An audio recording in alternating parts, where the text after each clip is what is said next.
ఈ రోజున ప్రధానమైన కారణం ఏమిటంటే వాలంటీర్లు గత 7 నెలల నుంచి మేము పోరాటం చేస్తున్నాం. ఈ ప్రభుత్వం వచ్చి అధికారంలోకి వచ్చినా కూడా ఎటువంటి స్పందన లేదు. ఎన్నిసార్లు మేము రిక్వెస్ట్ చేసినా, ఎన్నిసార్లు శాంతియుతమైన కార్యక్రమాలు చేసినా కూడా ఎక్కడా కూడా ఊసే లేకుండా పోయే, వ్యవస్థలో మీరు లేరని వ్యంగ్యంగా మాట్లాడటం చాలా దురదృష్టకరం అని చెప్పి భావిస్తూ అనేక ధర్నాలు చేసినా కూడా ఎక్కడా కూడా జీవోలు లేవు అనే దొంగదారులు చెబుతూ ఈ విధానాన్ని మేము నిరసిస్తూ మేము ఫైట్ చేస్తున్నాం. ఈ రోజున ఎన్టీ రామారావు గారు టీడీపీ పార్టీ పెట్టిన అధినేత, ఆయన తెలుగోడి ఆత్మగౌరవాన్ని ఢిల్లీలో తాకట్టు పెట్టబడుతుందని చెప్పేసి రోషంతో ఆంధ్రప్రదేశ్లో, ఉమ్మడి ఆంధ్రప్రదేశ్లో టీడీపీ గవర్నమెంట్ని స్థాపించారు.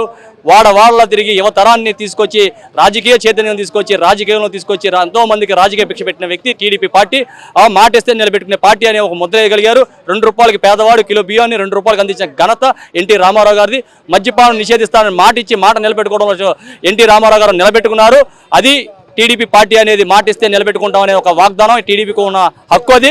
అలాంటి హక్కు ఈ రోజు చంద్రబాబు నాయుడు గారు టీడీపీ అధ్యక్షుడిగా ఉండి ఎన్డీఏ కూటమికి అధినేతగా ఉండి కూడా ఆయన మనకి ఇక్కడ మాట ఇచ్చాడు. వాలంటీర్లు ఉగాది రోజున మేము ఎవరు అడగకుండానే మీరు ఇబ్బంది పడుతున్నారు, 5,000 రూపాయలు ఏం సరిపోతే 10,000 రూపాయలు మేము మీకు ఇస్తాము, మీకు ఉద్యోగ భద్రత కల్పిస్తామని చెప్పిన వ్యక్తి చంద్రబాబు నాయుడు గారు, పవన్ కళ్యాణ్ గారు, పురంధేశ్వరి గారు ఎన్డీఏ కూటమికి ఏర్పడి ఎన్నికల వాగ్దానం చేశారు. ఈ రోజున మేమేం అడగట్లా, మీరు మాట ఇచ్చారు, మాట నిలబెట్టుకోండి అని అడుగుతున్నామే తప్ప ఈ జీవోల గురించి మాకెందుకండి? ఆ జీవోలు వాళ్ళు రెవెన్యూ చేశారు లేదు మాకెందుకు?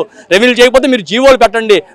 మధ్యాహ్నానికి ఏ రకంగా మీరు జీవో తీసుకొచ్చి ప్రైవేట్ వ్యక్తులకు ఎలా అయితే ఇచ్చారో అలాగే జీవో తీసుకొచ్చి వాలంటీర్లకు న్యాయం చేయమని చెప్పేసి మీడియా రూపంలో మేము తెలియజేస్తాం. ఈరోజు క్యాబినెట్ జరుగుతుంది. క్యాబినెట్లో మా ఊసే లేదు కాబట్టి ఈ రోజున ఎన్టీ రామారావు గారి విగ్రహానికి మేము దండేసి ఆయనకు వినతి పత్రం ఇచ్చి అయ్యా చంద్రబాబు నాయుడు గారు మనసు మార్చమని చెప్పేసి ఈ రోజున వినతి పత్రం వినూతంగా తయారు చేయడం జరిగింది.